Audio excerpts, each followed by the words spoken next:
Buonasera a tutti, mi presento, sono Alberto Gava, sono il presidente del Festival Cultura Liberata e questa sera sono anche in veste di moderatore del confronto che avremo con Paolo Crepè, che ci presenterà il suo nuovo libro.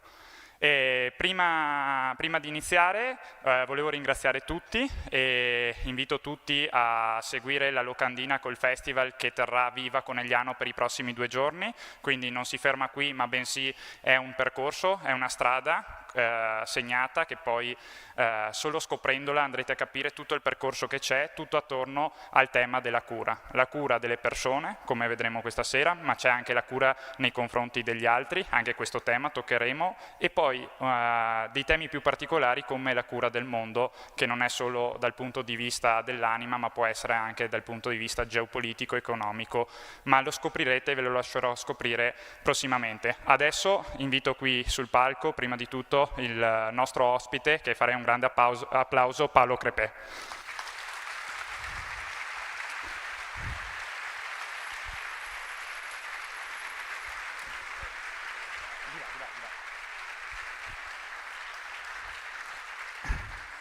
Ecco, ci sono tanti ringraziamenti da fare, probabilmente dimenticherò molti di questi ringraziamenti, partendo dal comune che ci ospita, l'accademia che ci ha accolto qui stasera, tutti gli sponsor, tutte le persone che ci sono stati vicino, ma soprattutto il più grande applauso va a voi e a tutti i volontari che hanno reso tutto questo possibile, perché senza questo non saremmo qui questa sera.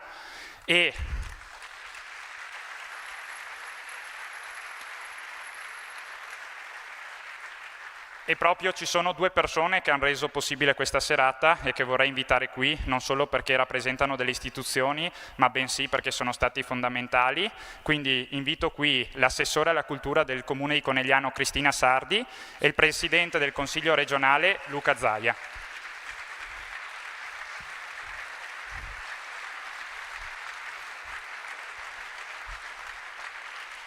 Prima di dare la parola, l'assessore alla cultura è stata fondamentale perché ha creduto in noi 4 anni fa, quando ci vedeva ventenni scapestrati e nessuno ci avrebbe dato una lira, invece lei ha creduto in noi e per questo possiamo parlare qui alla 4ª edizione e la ringraziamo infinitamente. Dall'altra parte invece Luca Zaia, il presidente Luca Zaia, è stato fondamentale perché ci ha permesso di invitare qui una persona del calibro di Paolo Crepè e soprattutto perché comunque anche lui, anche attraverso il patrocinio da parte del Consiglio regionale, è stato un attore fondamentale e lo ringraziamo di questo. Tra l'altro Paolo Crepè, che poco fa, come avete visto, è stato anche all'interno del fienile del podcast del presidente, quindi lascio la parola all'assessore e al presidente Luca Zaia. Grazie Alberto, grazie a tutti quelli che hanno voluto venire questa sera e contribuire a questo festival che alla sua 4ª edizione veramente registra una grande presenza dei cittadini coneglianesi e una grande sinergia fra le varie associazioni. E la cura è veramente con cura che ho seguito questi giovani ragazzi, che ho portato con cura, ho raccolto le loro suggestioni, la loro voglia di lavorare. La loro voglia di lavorare parte da un desiderio di riunire la nostra città attraverso la cultura e la capacità di mettersi in gioco partendo per un'avventura e facendo tanta fatica, perché veramente la fatica c'è, ma c'è la soddisfazione del risultato e in questo la nostra amministrazione crede e crede fermamente. Abbiamo investito molto in questi anni, lo sapete, ci sono stati vari festival, quello biblico, questo della cultura, ci sarà il Festival della musica nel paesaggio, c'è stato il Festival della musica da camera e quindi penso che possiamo dire che tanta cultura, tanta gioia e quindi andiamo avanti così. Grazie a tutti. Grazie. Buonasera a tutti. Intanto vi chiederei un super applauso per questi ragazzi che sono veramente eccezionali. Festival della Cultura Liberata. Mi ha detto, ma chi possiamo chiamare per la Festival Cultura Liberata? uno con la barba bianca,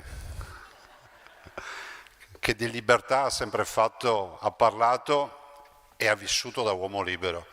Se voi avete modo, io lo ringrazio perché è venuto anche nel mio podcast di Fienile, lui ha raccontato la storia della libertà alla fine, no? Un uomo che è psichiatra, che è medico, che è sociologo, che è comunque un punto di riferimento non solo nazionale e internazionale, ha vissuto negli Stati Uniti, ha vissuto in Brasile, ha vissuto in India, a Mumbai se non sbaglio. No, Chandigarh, penso. Là sì, più o meno. E devo dire una cosa a beneficio del professor Crepè, che quando l'ho chiamato gli ho detto sono questi ragazzi, mi ha detto subito sì. E devo dire anche un'altra roba, che mi ha anche richiamato e mi ha detto non mi chiama più. Quindi, visto cosa vuol dire avere la schiena diritta, quindi in merito al professor Crepè lo ringrazio e io ho concluso, perché non è facile avere un personaggio del calibro del prof e siamo fortunati di averlo qui in città, quindi veramente grazie, perché comunque illustra questa ovviamente manifestazione e anche, posso dire, è un modo per riconoscere il lavoro di questi ragazzi che lo fanno veramente per amore per la città, per la cultura. Buona serata, grazie. Grazie Luca.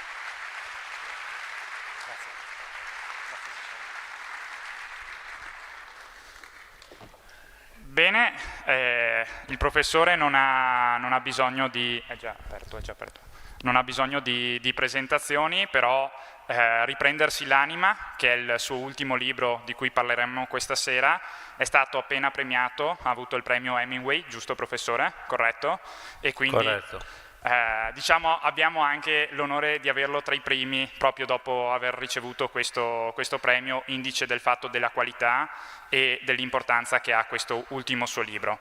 Detto ciò, andiamo subito alla sostanza e al sodo. Leggendo questo libro sono tanti piccoli frammenti di riflessione sull'anima, sul noi, il nostro rapporto con gli altri, e di questi frammenti vorrei partire col primo, che mi ha subito messo i brividi, cioè senza entusiasmo la creatività muore. Ecco, proprio da questo fatto che muore la creatività senza entusiasmo vorrei partire. Grazie per l'invito, grazie a voi che fate questa bella iniziativa, perché finché ci sono i festival, finché ci sono le occasioni per incontrarsi, c'è speranza, diciamo così. E quindi ringrazio il Presidente che è venuto qua, l'assessore e tutti voi. L'entusiasmo, sì.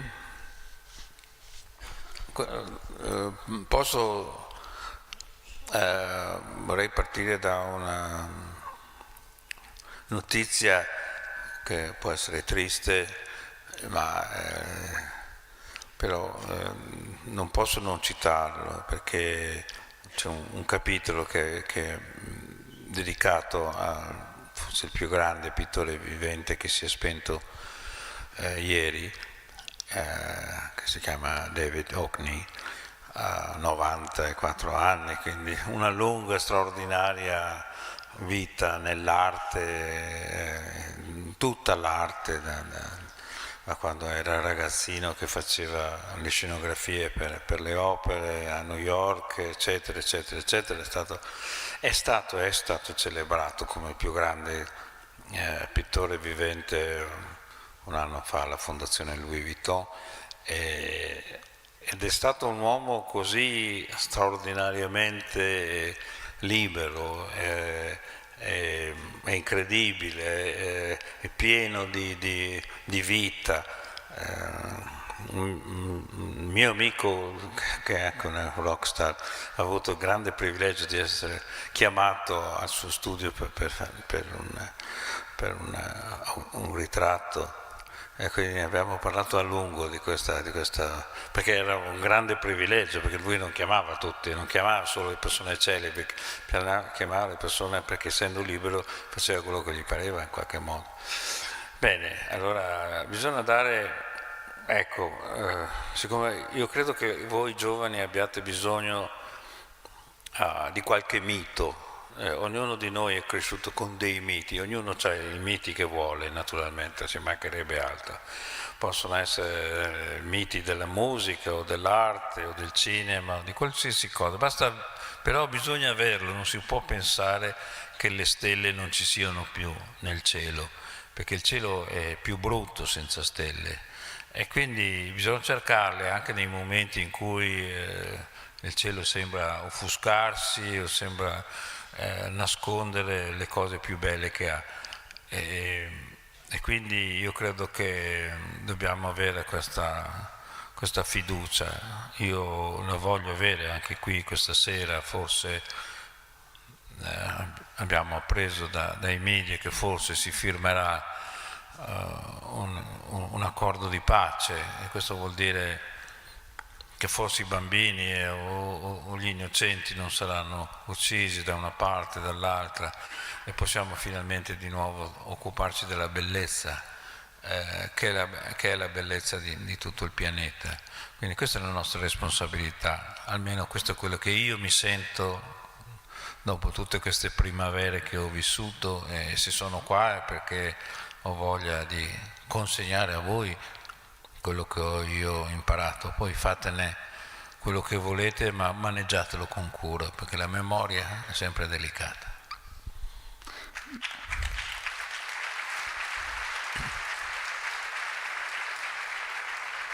Ha parlato di giovani, noi come volontari la maggior parte di noi siamo giovani e c'è un tema che è molto difficile oggi che è quello dell'amore e c'è stato un passo che mi ha fatto molto riflettere dove diceva che l'amore costa fatica e ha fatto l'esempio della pianta che la pianta tirchia non fa fiori. Ecco, se possiamo approfondire e portare un messaggio a tutti i giovani di oggi su questo tema.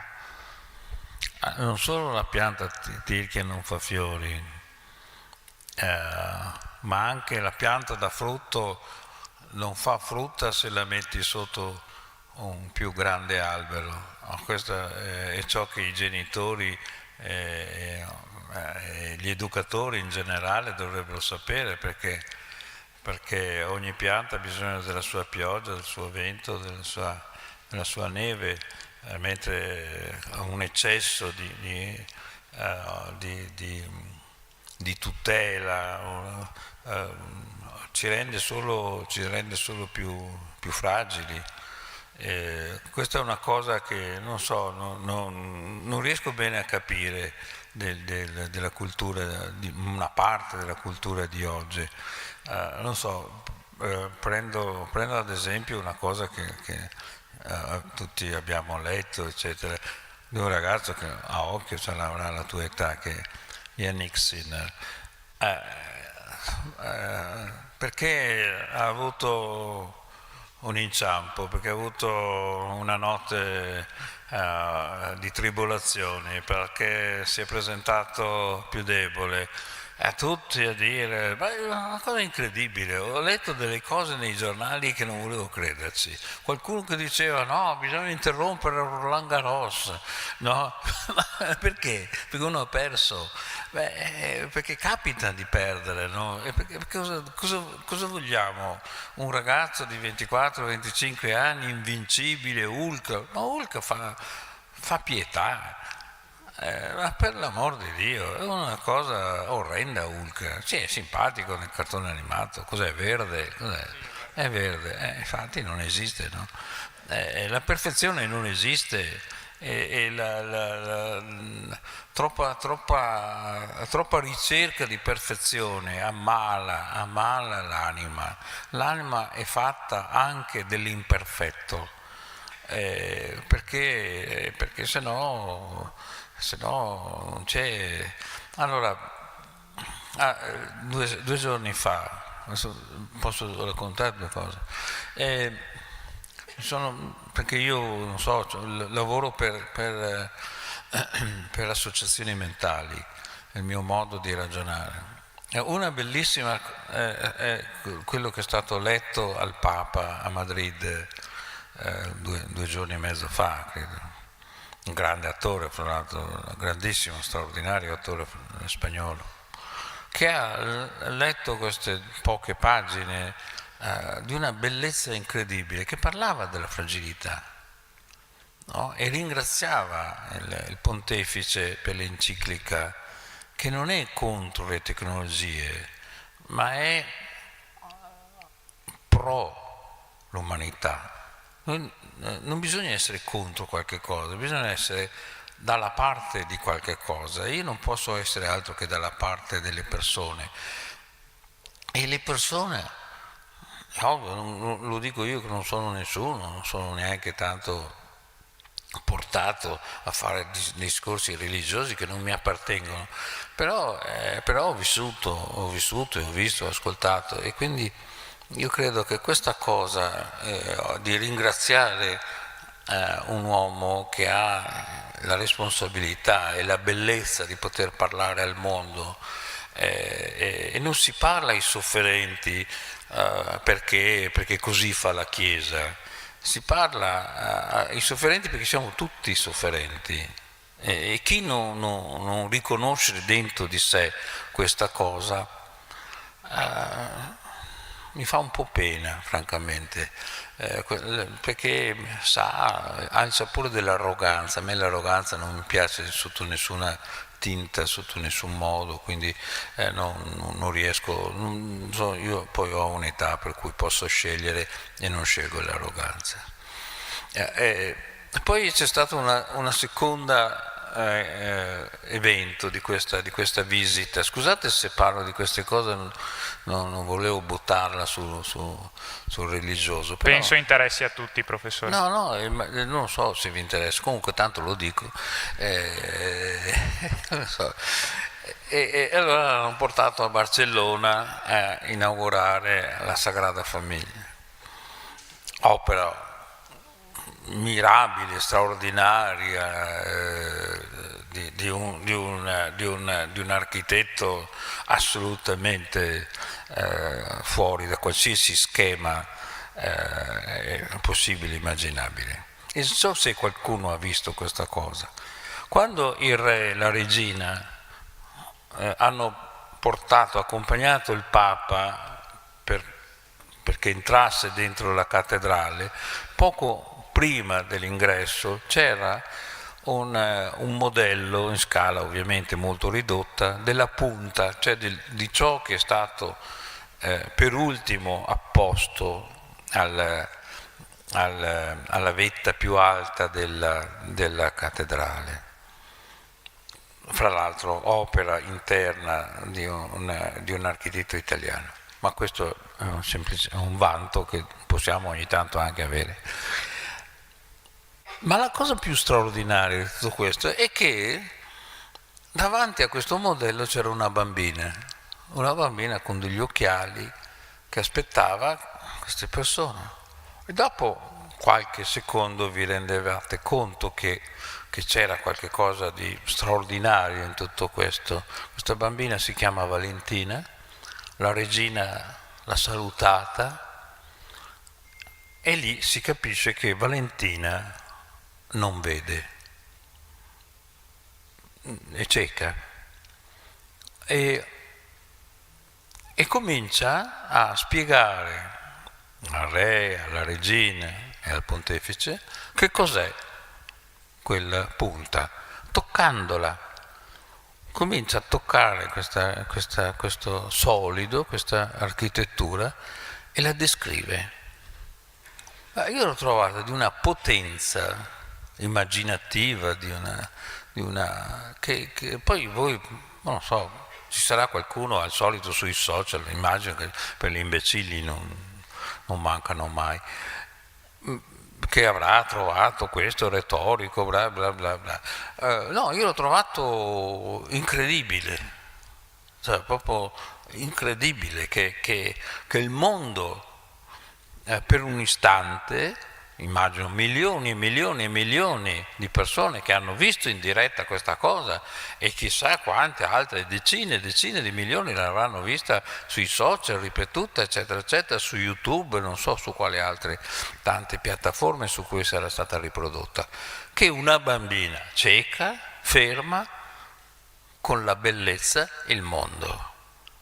questo io lo trovo poetico, lo trovo struggente, lo trovo, se posso usare questo aggettivo, miracoloso. E allora ogni tanto credo che ricordarsi che la bellezza deve trovare spazio nella nostra vita, la bellezza di un architetto che immagina una chiesa grandiosa, la bellezza di chi l'ha costruita per decenni e decenni e decenni, di chi l'ha finanziata, di chi ci ha pregato, di chi l'ha sognata e di chi finalmente l'ha vista completata. E l'ultimo di tutti questi umani è una meravigliosa bambina che ha una dote che dovremmo tutti ammirare, che si chiama sensibilità. Sensibilità vuol dire capacità di lettura attraverso i sensi.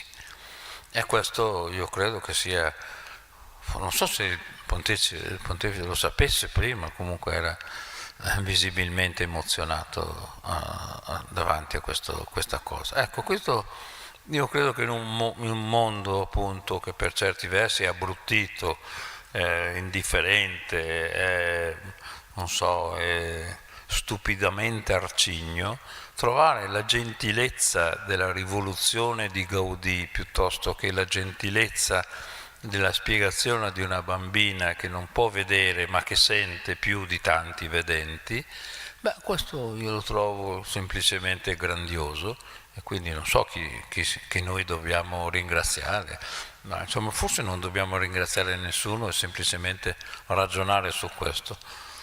Credo che se un ragazzo o una ragazza che si esprimono con violenza, che si esprimono con l'idea di dover sopraffare gli altri, vedessero questa bambina così indifesa e così sapiente, forse imparerebbero qualche cosa e forse capirebbero che la violenza è un sintomo di impotenza, mentre una bambina non vedente è potentissima.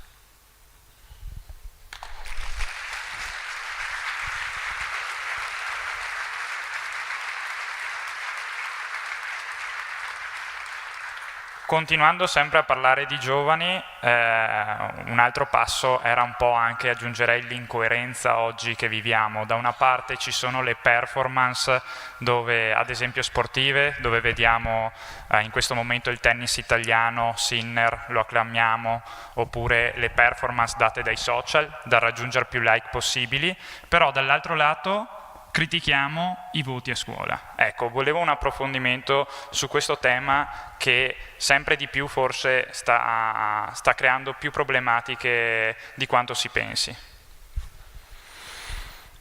Ma adesso siamo in periodo di esame di maturità, quindi non so se aspettarmi il peggio del peggio, che sarebbe il 99,9% di promossi. Purtroppo credo che di nuovo confermeremo questa percentuale assolutamente demenziale, perché vuol dire che se promuoviamo tutti vuol dire che non promuoviamo nessuno. Cioè, io credo nel merito, io credo nella capacità di un ragazzo, di una ragazza di avere voglia di esprimere se stesso, di trovare anche il proprio atto di ribellione, perché la ribellione non è spaccare una vetrina di una banca, quella è imbecillità. La ribellione è quello di fare qualcosa per se stessi, di seguire la propria via, di volerla fare nonostante i no, nonostante la gente che ti scoraggia. Però sappiamo tutti, se abbiamo ben vissuto la nostra giovinezza, quanto sia difficile emergere. Però questi non sono tempi più duri, sono tempi come sono sempre stati, e quindi però ci sono due cose che anche lì mi permetto di non capire. Uno è un ragionamento che sento dire e che non capisco, torno a dire, quando si parla dei famosi 250.000 giovani ragazzi e ragazze che hanno lasciato il paese dal 2010 a questa parte. Ora, io non so perché dobbiamo premiare per forza la stanzialità. Cioè, io non ho capito, io allora, credo che quando si pronuncia la famosa frase cervelli in fuga sia un modo per mancare di rispetto ai giovani, perché un cervello fugge se c'è, il problema è che quando non c'è non sa dove andare, quindi non capisco questo accanimento, no? Perché uno viene, no, da Conegliano va in Austria è fuggito. Ma perché è andato in Austria? Non è fuggito, io sono andato, non sono fuggito, io non sono fuggito da mia mamma, da mio papà, da mia nonna, li volevo tutti bene, però ho preso e sono andato via. Perché? Perché c'avevo da fare, ma per i tanti motivi per cui uno prende e va via, per un amore, per andarsi a vedere un concerto in Inghilterra. Io credo che questa ossessione degli adulti di essere sempre, di geolocalizzare la giovinezza, io lo trovo una cosa aberrante. Perché a Woodstock, voi non ci crederete, ma non c'erano le mamme. È una cosa difficile da capire. Adesso al concerto di Ultimo vanno i genitori. Ma perché non state a casa? Io non capisco cosa c'entra il 45enne, no? Che accompagna il 18enne. Lascialo fare, no? Cioè è un modo per credere, poi torna troppo tardi, ubriaco, non so, e gli togli il motorino per 70 anni, va bene? Però, ma perché non ci devi provare? È come accompagnarli a scuola, riprenderli a casa, perché poi una cosa, scusate se vado fino in fondo perché tanto bisogna arrivarci. Allora, io non capisco questa ossessione del controllo che comincia alle 8:30 del mattino, a scuola, tutte le cose, il registro elettronico, pensa, le robe che abbiamo inventato per controllare anche se uno è interrogato o non è interrogato. Oddio, la seconda volta dall'inizio dell'anno, madonna, cosa succederà? Sono tutti fragili, sono tutti deficienti, non ce la fanno, bisogna intervenire noi, andiamo lì, meniamo quello di geografia, non so io, ma una cosa semplice, di buon senso. Statevene a casa, state tranquilli. Io se fossi ministro per un giorno, così come Alberto Sordi è stato sindaco di Roma per un giorno, la prima cosa ovvia è proibire l'ingresso degli adulti nelle scuole, cioè proibirlo. Cioè metti un bidello che dice: scusi, chi è lei? Sono la mamma, non si può entrare. No, il papà di Giovanni, non si può entrare. Un giorno all'anno, perché lo capisco, io ho anche suggerito una volta al ministro qual era la mia idea, il 4 di novembre, cioè il giorno della patria. Allora, quel giorno lì tutti i genitori entrano a scuola, porti anche la nonna, e dici guarda che bello, basta. Ma cosa ci tornate a fare i sindacalisti? Ma io non lo so, ma non avete niente da fare, siete disoccupati. Non so, questi no, veramente non capiscono il danno che si fa.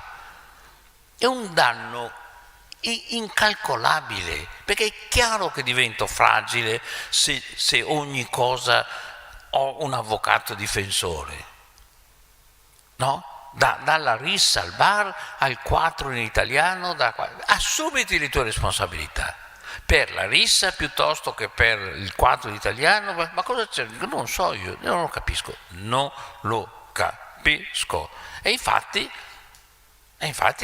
cioè, pensiamo che quando uno va all'estero sia in fuga. Non lo so, quando vai, non so, dà fastidio che vadano in Erasmus. No, perché dite di sì, perché la verità è che vi dà fastidio. Che uno dice come mai non stai bene a casa? E c'è gente che dice guarda che ci mettiamo d'accordo anche sul breakfast, scambiamo, non so, sta a casa, amore mio, dove vuoi andare? All'estero? Ma io non so io, ma Magellano è stato a casa? Era in fuga anche lui? Riusciamo a ragionare una volta o non ce la facciamo più?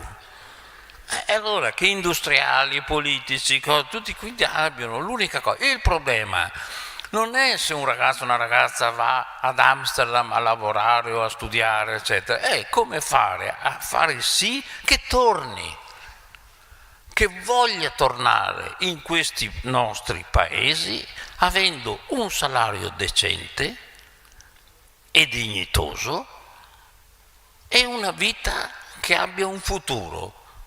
Allora, siccome abbiamo la coda di paglia e abbiamo capito che non abbiamo contribuito a creare questo tipo di speranza, e allora li tratteniamo con una sorta di ricatto affettivo, no? Che io mi ricordo una volta una ragazza di Ancona mi diceva no, perché io volevo andare a Parigi, e dico, ma quanti anni hai? 19, perché non ci vai a Parigi? No, perché insomma è complicato. Intanto la prima cosa ho detto, poi chi mi mantiene?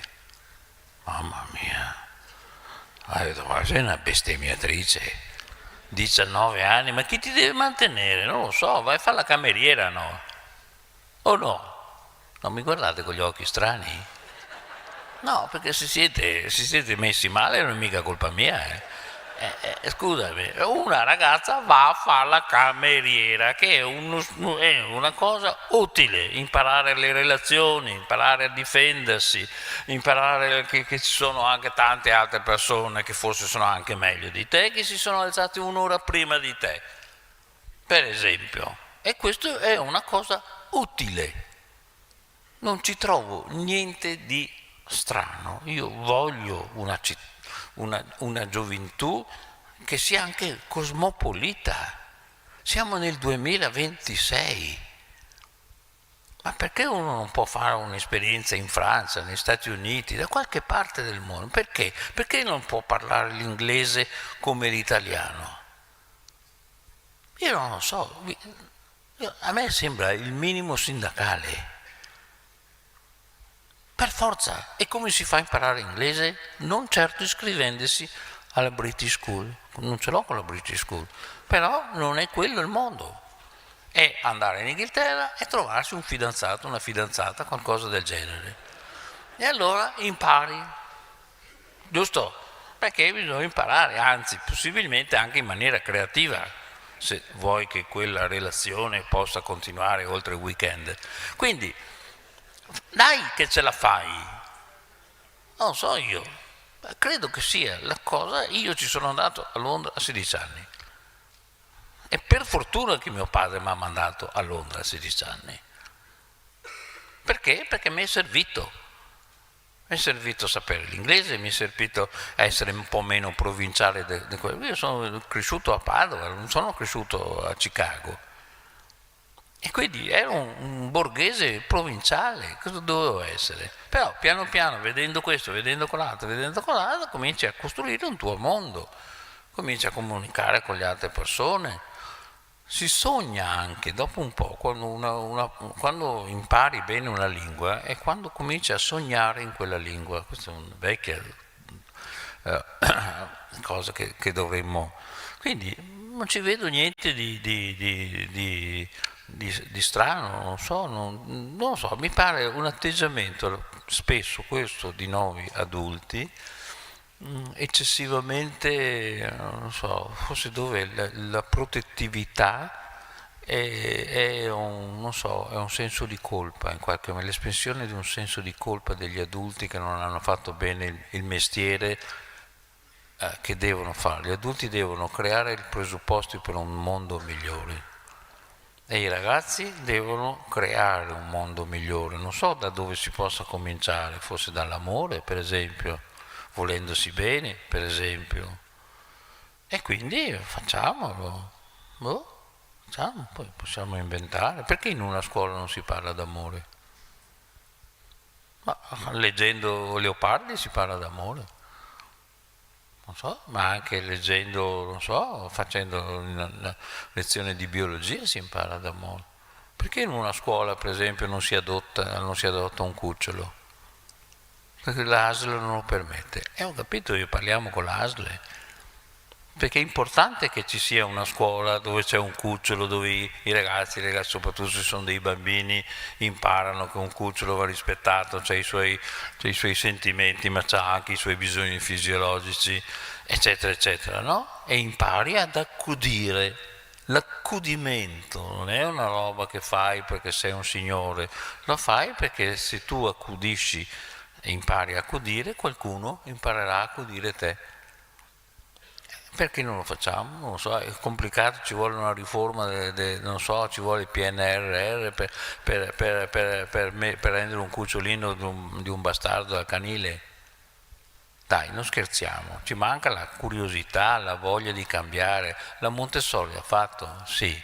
Perché noi no? Perché nel 1920 era meglio che adesso, ma state scherzando? E allora? Poi finisco con la principessa Kate, perché mi è piaciuta. Tanto è una bella signora, elegante, quindi va benissimo. Però quando è venuta qua in Italia, giusto una settimana fa, l'abbiamo portata a Reggio Emilia.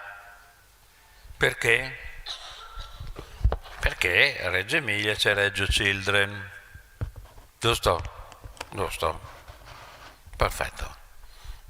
E cosa ha visto la principessa Kate a Reggio Children? Ha visto dei bambini, indovina